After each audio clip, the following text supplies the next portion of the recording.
ओम नमः शिवाय। भक्तों, आज हम आपको श्री शिव महापुराण विद्वेषर संहिता का 8वां अध्याय सुनाएंगे। आप सभी भक्तों से हमारा विनम्र निवेदन है, कृपया आप इस पावन ग्रंथ को ध्यान पूर्वक एवं प्रेम पूर्वक सुनें।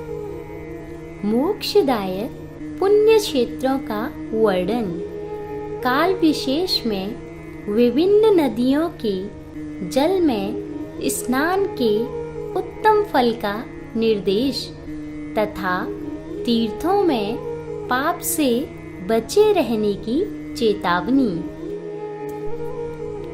सूत जी बोले, विद्वान एवं बुद्धिमान महर्षियों, मोक्षदायक शिव क्षेत्रों का वर्णन सुनो। तत्पश्चात मैं लोक रक्षा के लिए शिव संबंधी आगमों का वर्णन करूंगा।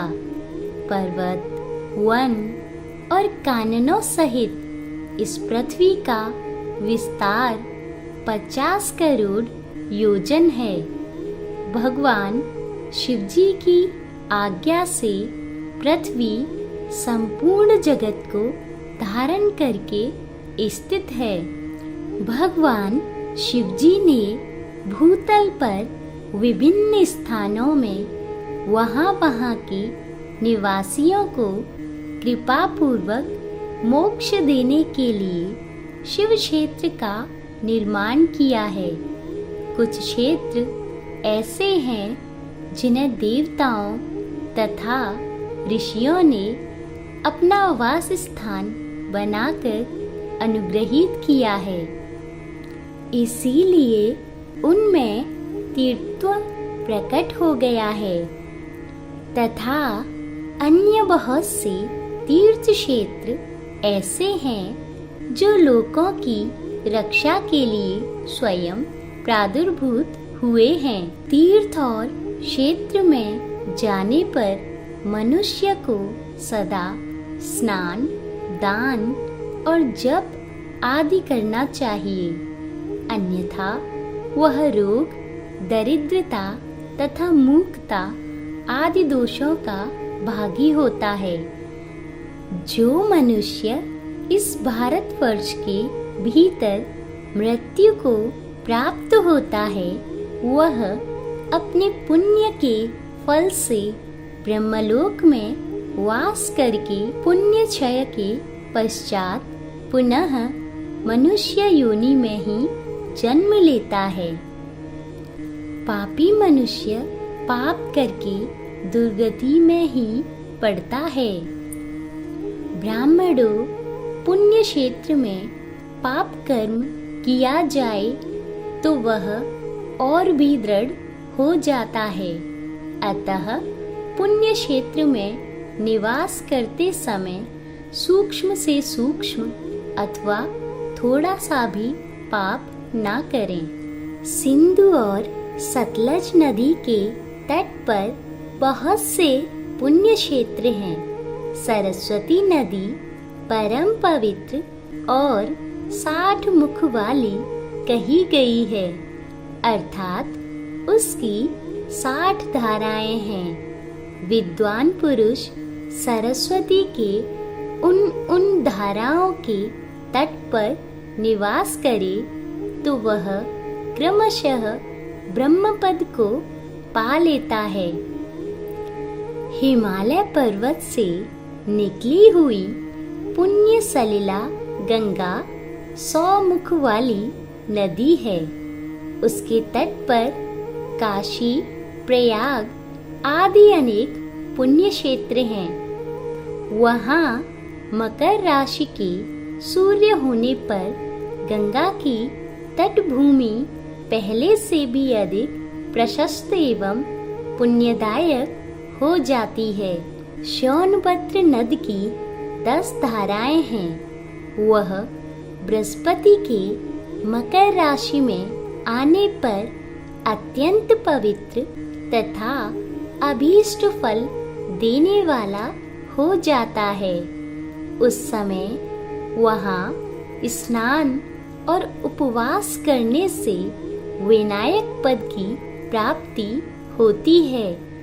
पुण्य सलिला महानदी नर्मदा के 24 मुख हैं। उसमें स्नान तथा उसके तट पर निवास करने से मनुष्य को वैष्णव पद की प्राप्ति होती है।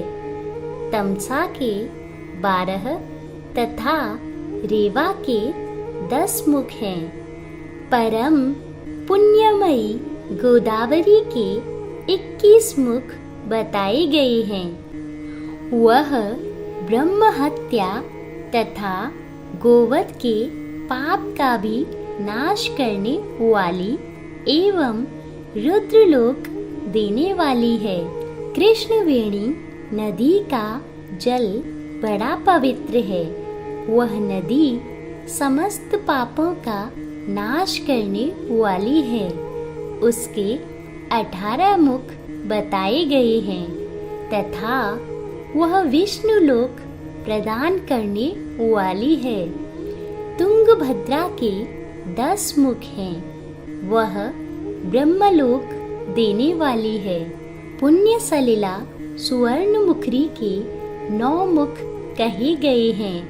ब्रह्मलोक से लौटे हुए जीव उसी के तट पर जन्म लेते हैं। सरस्वती नदी, पंपा सरोवर, कन्याकुमारी, अंतरीप तथा शुभ कारक श्वेत नदी, ये सभी पुण्य क्षेत्र हैं। इनके तट पर निवास करने से इंद्रलोक की प्राप्ति होती है। स्या पर्वत से निकली हुई महानदी कावेरी परम पुण्यमयी है। उसके 27 मुख बताए गए हैं। वह संपूर्ण अभीष्ट वस्तुओं को देने वाली है। उसके तट स्वर्गलोक की प्राप्ति कराने वाले तथा ब्रह्मा और विष्णु का पद देने वाले हैं। कावेरी के जो तट शैव क्षेत्र के अंतर्गत हैं, वे अभीष्ट फल देने के साथ ही शिवलोक प्रदान करने वाले भी हैं। नैमिषारण्य तथा बद्रिकाश्रम में सूर्य और बृहस्पति के मेष राशि में आने पर यदि स्नान करे तो उस समय वहाँ किए हुए स्नान पूजन आदि को ब्रह्मलोक की प्राप्ति कराने वाला जानना चाहिए। सिंह और कर्क राशि में सूर्य की संक्रांति होने पर सिंधु नदी में किया हुआ स्नान तथा केदार तीर्थ के जल का पान एवं स्नान ज्ञानदायक माना गया है। जब बृहस्पति सिंह राशि में स्थित हो उस समय सिंह की संक्रांति से युक्त भाद्रपद मास में यदि गोदावरी के जल में स्नान किया जाए तो वह शिवलोक की प्राप्ति कराने वाला होता है। ऐसा पूर्व काल में स्वयं भगवान शिवजी ने कहा था। जब सूर्य और बृहस्पति कन्या राशि में स्थित हों तब यमुना और सोनभद्र में स्नान करें। वह स्नान धर्मराज तथा गणेश जी के लोक में महान भोग प्रदान करने वाला होता है। यह महर्षियों की मान्यता है। जब सूर्य और बृहस्पति तुला राशि में स्थित हों उस समय कावेरी नदी में स्नान करें। वह स्नान भगवान विष्णु जी के वचन की महिमा से संपूर्ण अभीष्ट वस्तुओं को देने वाला माना गया है। जब सूर्य और बृहस्पति वृश्चिक राशि पर आ जाएं, तब मार्गशीर्ष के महीने में नर्मदा में स्नान करने से श्री विष्णु लोक की प्राप्ति हो सकती है। सूर्य और बृहस्पति के धन राशि में स्थित होने पर सुवर्णमुखी नदी में किया हुआ स्नान शिवलोक प्रदान कराने वाला होता है, जैसा कि ब्रह्मा जी का वचन है। जब सूर्य और बृहस्पति मकर राशि में स्थित हों, उस समय माघ मास में गंगा जी के जल में स्नान करना चाहिए। ब्रह्मा जी का कथन है कि वह स्नान शिवलोक की प्राप्ति कराने वाला होता है। शिवलोक के पश्चात ब्रह्मा और विष्णु जी के स्थानों में सुख भोगने पर अंत में मनुष्य को ज्ञान की प्राप्ति हो जाती है।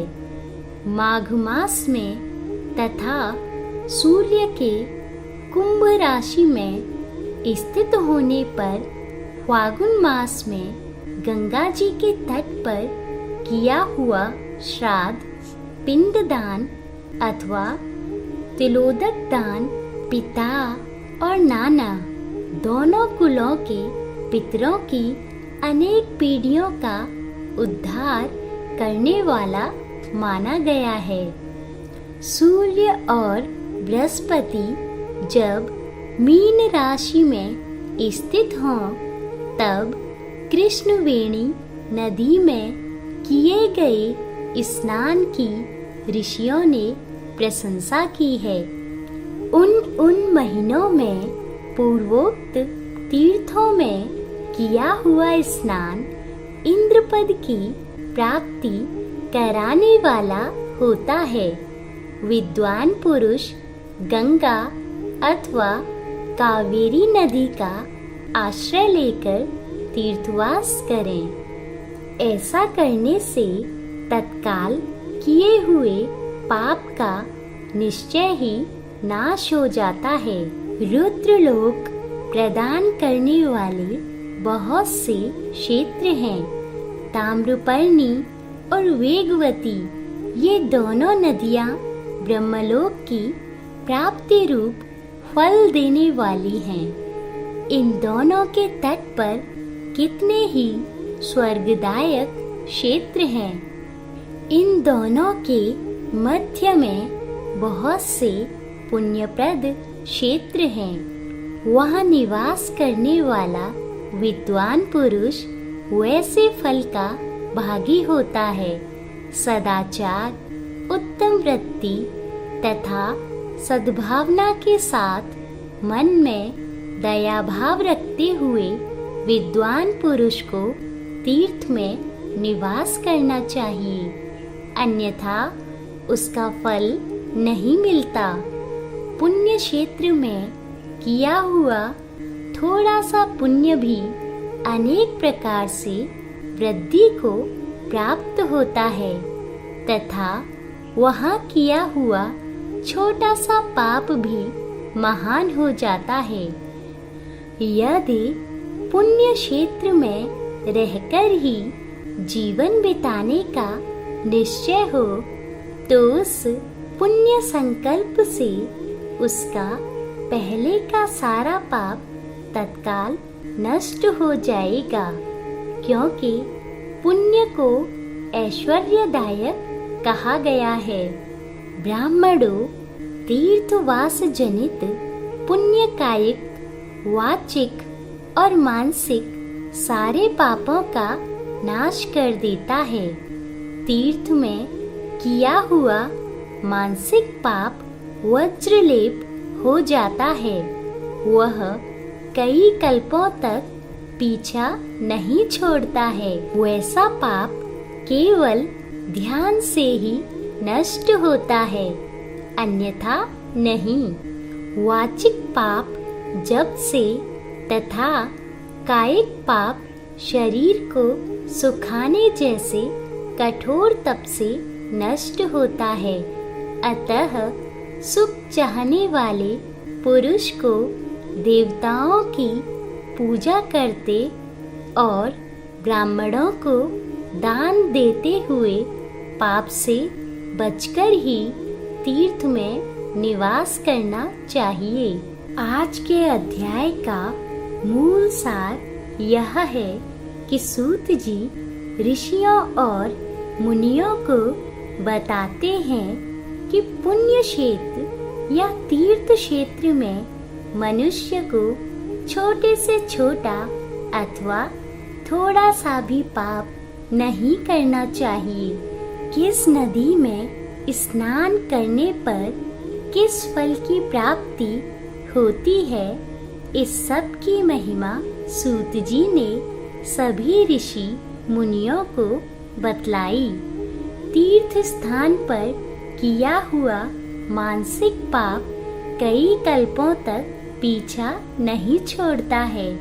ऐसा पाप केवल ध्यान से ही नष्ट होता है, अन्य कोई उपाय नहीं है। भक्तों, अपनी अगली वीडियो में हम आपको श्री शिव महापुराण विद्वेषर संहिता का 9वां अध्याय सुनाएंगे। यदि आपको हमारा ये प्रयास पसंद आया हो तो कृपया आप हमारी वीडियोस को अधिक से अधिक शेयर कीजिए।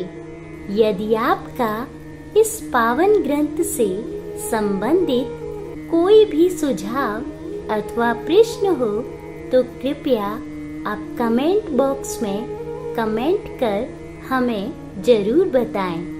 ओम नमः शिवाय।